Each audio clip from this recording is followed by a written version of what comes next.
मित्रों नमस्कार। आज मैं एक विशेष कुंडली की आपसे चर्चा कर रहा हूँ। यह कुंडली है नूपुर शर्मा जी की। अभी हालिया बहुत ही चर्चा में है।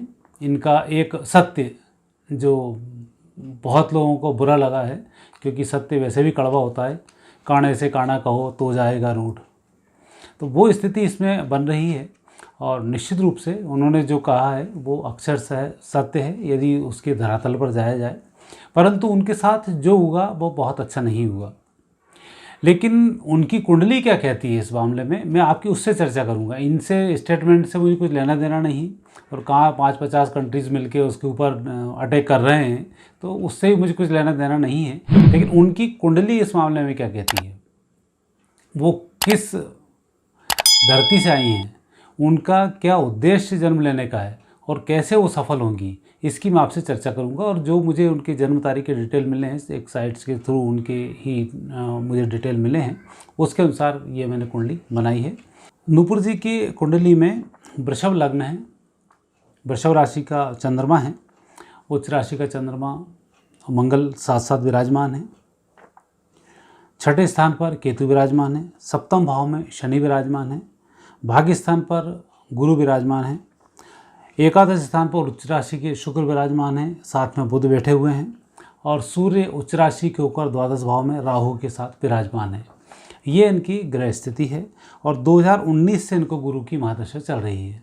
गुरु भाग्य स्थान पर हैं।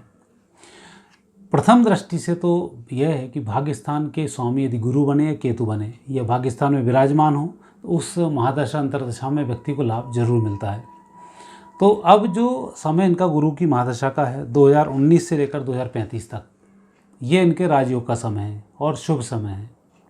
और इतनी छोटी उम्र में इतनी बड़ी पार्टी की प्रवक्ता बन जाना छोटी मोटी बात नहीं होती है। और लॉयर भी हैं, और निश्चित रूप से बहुत अच्छी मेधावी इनके योग बनते हैं। और मेधावी जो योग बनते हैं वो भी इस कुंडली में विराजमान है। पंचम भाव का स्वामी है, उच्च राशि के होकर विराजमान है, और चतुर्थ भाव का स्वामी सूर्य उच्च राशि को विराजमान है, और पंचम भाव के जो स्वामी हैं बुध वह पंचम भाव को देखते हैं। तो ऐसे व्यक्ति की जो मेधा शक्ति होती है गजब की होती है, और ऐसे व्यक्ति पढ़ाई में अव्वल रहता है। और यही कारण है कि इन्होंने जो पढ़ाई की है, लॉ की जो डिग्री ली है, और निश्चित रूप से उस क्षेत्र में ये आगे बढ़ेंगी और वकालत के पैसे को ये निश्चित रूप से मनाएंगी। दूसरे इन कुंडली में एक योग है, वह योग है पंचमांश। जब मंगल होता है और लग्न में विराजमान हो, तब ऐसे समय में राज योग बन जाता है और ऐसा व्यक्ति राजा बन के रहता है, और चक्रवर्ती योग के समतुल्य ये योग होता है। तो एक योग तो सबसे पहला इनके पास विराजमान है कि इनको राजा ये जरूर बनाएगा। दूसरा इसमें योग है गौरी योग है। तो गौरी योग एक ऐसा योग होता है जिसमें व्यक्ति शत्रु अंतर योग बनाता है, और जो शत्रु इससे टकराने आता है वो अपने आप ही निपट जाता है। गौरी योग वो योग नहीं है कि गौर वर्ण की है। तो गौर वर्ण लग्न में चंद्रमा होने के कारण इनका गौर वर्ण है और आकर्षक हैं। उसके योग आकर्षक का योग एक अलग है, वो भी इस कुंडली में योग है। दूसरा गौरी योग की जो विशेषता है, उस योग में व्यक्ति माता गौरी के अंश से ही ऐसा व्यक्ति जन्म लेता है। जैसे आपने देखा महारानी लक्ष्मीबाई ऑर्डिनरी महिला नहीं थी, जितने लोग टकराए सब निपटते चले गए। विरोध उनका भी बड़े बड़े शत्रुओं से था, इतने बड़े बड़े अंग्रेज़ थे, काफ़ी सारी मिशनरी उनके खिलाफ लगी रहीं, और अल्टीमेट उन्हें मुँह की खानी पड़ी और आज अमर हैं। उनकी कुंडली में एक योग ऐसा था जिसके कारण वो परास्त हो रही थी, और उनके योग भी ऐसे थे कि वे वीरगति को ही प्राप्त होंगी, तो उन्हें वीरगति मिली। लेकिन नूपुर शर्मा जी के ये योग हैं, ये गौरी योग पूर्ण गौरी योग है, जिसमें कि शत्रु अपने आप ही नष्ट होगा। और ऐसे योग घटित होकर ही रहते हैं। जब कुंडली में कोई योग घटित होगा तो निश्चित रूप से जिन जिन देशों ने इसकी बुराई की है वो देश नष्ट हुए बिना नहीं रह सकते, और जो लोग इसके मारने के लिए पीछे पड़े हुए हैं अपने आप ही कुदरतन इनके साथ ऐसी घटनाएं घटेंगी कि ये नष्ट हो जाएगा। ये योग प्रज्ञा ठाकुर सांसद हैं भोपाल से, उनकी कुंडली में भी था। और मैंने जब सांसद नहीं बनी थी और यह जेल में बेल के ऊपर थी और एक अस्पताल में इनका ट्रीटमेंट चल रहा था, मैंने तभी उनको बता दिया था कि आपके भविष्य के जो योग हैं वो यही है कि आपके जो जो शत्रु हैं, जिन जिन ने आपको प्रताड़ित किया है, जिंदा नहीं बच पाएगा। क्योंकि इसके योग ही इस तरीके के हैं कि जो व्यक्ति इनको परेशान करता है आप वो मरता जाता है। और आपने देखा कि आज किस स्थिति में थी, आज सांसद बनी हुई हैं, जबकि उन ऊपर किस किस प्रकार की धाराएं लगाई गई थी। तो ऐसा जो योग होता है वो योग इसमें भी है। इसमें जो व्यक्ति इनसे टकरा रहा है, चाहे पूरा पूरा देश हो, चाहे पूरी फौज हो, चाहे पूरे एक कौम हो, चाहे पूरे इनके शत्रुओं के लिए एक समूह हो, तो ये कोई इनके आगे टिक नहीं पाएगा। क्योंकि जब माँ भगवती का त्रिशूल जब चलता है तो 3 प्रकार के दोष तो उसके अंदर आ ही जाते हैं, और जब पाप चढ़ते हैं तो व्यक्ति के पुण्य नष्ट होने के बाद व्यक्ति आपो आप मर जाता है। जैसे भगवान कृष्ण ने अर्जुन से कहा था, इनकी मृत्यु मैंने हर ली है। जबकि पांडव 5 थे, कौरवों की भव्य सेना थी, और वहाँ पर बड़े बड़े धुरंधर थे, भीष्म पितामह थे, कर्ण जैसे थे, कृपाचार्य थे, गुरु द्रोण थे, एक से एक धुरंधर वहाँ पर मौजूद, और सब यही काम, 1 इंच ज़मीन नहीं देंगे और हम इसको जीत कर रहेंगे। आज यही संगठन, यही विधर्मी लोग यही कह रहे हैं कि हम भारत में भी आपको नहीं रहने देंगे और हम भारत को भी अपना बना के रखेंगे। तो ये बहुत बड़ी भूल में है। वही घटना आप याद करें जब कृष्ण एक बार उनसे समझौते के लिए गए थे कि आप शांति के साथ समझौता करो, थोड़ी जगह रहने की दे दो। तो वही आज स्थिति है। पूरी दुनिया में भारत की कोई जगह नहीं है, और एक जगह हम शांति के साथ मांगते हैं तो उठ बैठे होते हैं, हमें ये भी नहीं देना है। वही घटना फिर घटित होगी, फिर सुदर्शन चलेगा, और फिर ऐसी ही महिलाएं, जैसे आपने कृष्ण की कथा सुनी होगी कि कृष्ण ने जब जरासंध का जब वध हुआ था, वध करने के बाद वहाँ से जो उसके द्वारा जिन जिन महिलाओं को, जिन जिन रानियों को उसने अरेस्ट किया था, सब बाहर निकले थे। तो उसके बाद की जो स्थिति बनती है वही स्थिति आज फिर बनने वाली है कि जैसे कृष्ण के समय में कृष्ण ने जिन जिन राक्षसों का वध किया, चाहे कंस हों, तो उन सब लोगों के साथ जो घटनाएं घटी थी वही पुनरावृत्ति अब हो रही है। तो उस पुनरावृत्ति को यदि हम देखते हैं तो वह योग इसमें दिखाई देते हैं कि जो इनसे टकरा रहा है, जो इनसे भिड़ रहा है, वो निश्चित रूप से मात खा रहा है। क्योंकि नारी शक्ति ही है जो शोषण का शिकार होती है, और उसी की शक्ति है कि वह विजयश्री दिलवाती है। रावण ने सीता जी को बैठाया, और सीता जी की ही एक शक्ति थी जिसके कारण कि रावण को परास्त होना हुआ। तो ऐसे ही इन महिलाओं का भी है। जितनी भी महिलाओं को इन्होंने गलत तरह से प्रताड़ित किया, चाहे कोई भी पार्टी हो, चाहे कोई भी हो, पार्टी के पार्टी नष्ट हो गई है। तो ऐसे जो योग हैं, इस कुंडली में गौरी योग होने के कारण ऐसी चीज़ें विराजमान होती हैं कि जिन महिलाओं को यदि सताया जाए तो व्यक्ति अपने आप आफत में आता है और अपने आप नष्ट हो जाता है। इन कुंडली में एक अगला योग है चामर योग। चामर योग बड़ा कीर्ति को बढ़ाने वाला होता है, एक पब्लिसिटी देने वाला होता है। तो आपने देखा एक छोटे से स्टेटमेंट से इतनी दुनिया में उसको पब्लिसिटी मिल गई, कई देश उसके साथ आ गए, कई देश उसके विरोध में आ गए। पब्लिसिटी होती है, चाहे पॉजिटिव हो चाहे नेगेटिव हो। और राजनीति में पब्लिसिटी का बड़ा विचित्र योग रहता है। आपने देखा होगा कई नेता अपने आप को राजनीति में बनाए रखने के लिए उटपटांग बयान देते रहते हैं और अपने आप को जिंदा रखते हैं, और ये तरीका भी है। राहु किसी भी तरह से लाइट में आए वो होना चाहिए। तो वो जो योग है इनकी कुंडली में अपने आप ही आ रहा है। आपने देखा इतनी सी उम्र में इतने बड़े पद को प्राप्त हो गए, वो इतनी सी सत्य कहने पर भी व्यक्ति के साथ नेगेटिव पब्लिसिटी हुई, और व्यक्ति आज पूरी दुनिया में चर्चित है। नूपुर शर्मा जरा सा नेट पर डालते हैं, एक ही नूपुर शर्मा सामने आती है। तो ये योग भी जो इसमें बनता है, चामर योग, शुक्र और चंद्र के कारण ये योग बनता है। और जो लग्नेश यदि उच्च राशि का होकर एकादश भाव में विराजमान हो और लग्नेश खुद उच्च राशि का हो, तो ऐसे समय में यही योग निर्मित होता है और कीर्ति योग है। और इस योग के घटित होने का समय शुक्र और गुरु की महादशा है।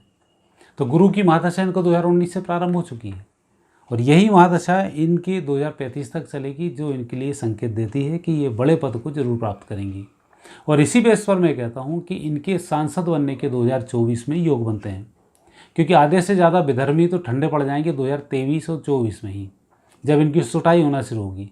क्योंकि अब तृतीय विश्व युद्ध की शुरुआत हो चुकी है, और तृतीय विश्व के युद्ध की शुरुआत ये 2030 तक युद्ध चलता रहेगा। धीमे धीमे धीमे धीमे बढ़ता हुआ ये आगे जाएगा, और उसमें लगभग ये सभी विधर्मी 10% भी नहीं बच पाएंगे, और इनकी स्थिति दुर्गति को ये प्राप्त होंगे। तो ऐसे जो ग्रह योग हैं वो ग्रह योग पूरे पृथ्वी पर वर्क करते हैं, और पृथ्वी के लोगों की मानसिकताएं, जो इस तरीके के राजा होते हैं, उनकी मानसिकताएं नेगेटिव हो जाती हैं, अच्छा कुछ समझ में ही नहीं आता है, और विपरीत चीज़ें इनके साथ होने लग जाती हैं। तो ये योग भी तब होता है जब कोई इस तरीके के लोगों से टकराता है, तो अपने आप ही आपकी मति भ्रष्ट होती है और आप उल्टे पुल्टे काम करते हैं और नष्ट हो जाते हैं। अगला योग है सिंहासन योग। ये शुक्र से प्राप्त होता है। सिंहासन योग भी राज सिंहासन की प्राप्ति होगी। इसलिए मैं कह रहा हूँ कि निश्चित रूप से 2024 का चुनाव लड़ेंगी और 24 के चुनाव में ये पूर्ण विजय श्री को प्राप्त भी करेंगी। और 24 में भी इनके योग चूँकि फरवरी से शुरू हैं और उसके बाद चुनाव की स्थिति बनती है, तो निश्चित रूप से इनके योग अच्छे बनते हैं। एक है अचल लक्ष्मी योग। एक आप चुनाव लड़ें, आप सारे काम करें, इसके साथ धन योग भी होना जरूरी है। तो अचल लक्ष्मी योग जो बन रहा है, यह भी मंगल चंद्र के कारण बन रहा है और यही वो योग है जिसके कारण कि व्यक्ति प्रसिद्धि को भी प्राप्त होता है, धन भी बहुत कमाता है और दूसरों के लिए काम भी करता है। तो अभी की दृष्टि से भले ही नूपुर शर्मा कुछ दबाव में हो, कुछ तनाव में हो, लेकिन आने वाले समय में इनकी वकालत बहुत चलेगी, पूरी दुनिया में ये मशहूर रहेंगी और आने वाले समय में इस देश का कहीं ना कहीं किसी न किसी रूप में नेतृत्व ये अवश्य करेंगी। तो ये जो योग हैं, ये योग उनको यशस्वी बनाते हैं, सौभाग्यशाली बनाते हैं, दीर्घायु बनाते हैं। वैवाहिक जीवन की दृष्टि से थोड़े से ग्रह योग कमज़ोर हैं, वहाँ इनको ध्यान रखना होगा और बाकी के योग इनके बहुत अच्छे हैं। देश के लिए यदि हम बात करें तो देश के लिए एक सौभाग्यशाली महिला साबित होने वाली हैं और इनका सौभाग्य हमारे देश का भी एक सौभाग्य बनेगा, ये निश्चित है। और इनके जो ग्रह योग हैं, किसी भी प्रकार से एक बड़े सन्यासी से, बड़े राजनेता से और बड़े पराक्रमी व्यक्ति से कहीं भी कम नहीं है। पराक्रम भाव का स्वामी लग्न स्थान पर उच्च राशि का होकर बैठा हुआ है। पराक्रमेश यदि उच्च स्थान का हो जाए तो ही पराक्रम बढ़ जाता है, लेकिन उसके साथ कहीं मंगल बैठ जाए तो निश्चित रूप से फिर तो पराक्रम के क्या कहने। जहाँ आपके साथ बुद्धि भी और आप योद्धा भी हैं तो निश्चित रूप से आपको विजयश्री की प्राप्ति होती है। शत्रु स्थान का स्वामी शुक्र उच्च राशि का होकर लाभ स्थान पर बैठा हुआ है। ऐसा व्यक्ति शत्रु से भी लाभ कमा जाता है, तो वह ग्रह योग भी इसमें बने हुए हैं। भाग्य स्थान का स्वामी शनि है जो सप्तम भाव में विराजमान है, उसकी भाग्य पर दृष्टि है, तो ऐसा शनि भाग्य को भी बढ़ाने वाला होता है। परिवार के लोगों का सहयोग प्राप्ति होता है। यह अवश्य है कि व्यक्ति को नेगेटिव रूप से या कुछ ऐसे काम करेगा उससे लाभ मिलेगा, लेकिन शनि न्याय का देवता है, इसलिए वकालत की पढ़ाई इनके भविष्य में काम आएगी और यही वकालत इनके लिए यशस्वी बनाएगी और लोगों में पब्लिसिटी का बहुत अच्छा कारण भी बनेगी। तो अभी नूपुर जी का समय ज़रूर थोड़ा सा कमज़ोर है।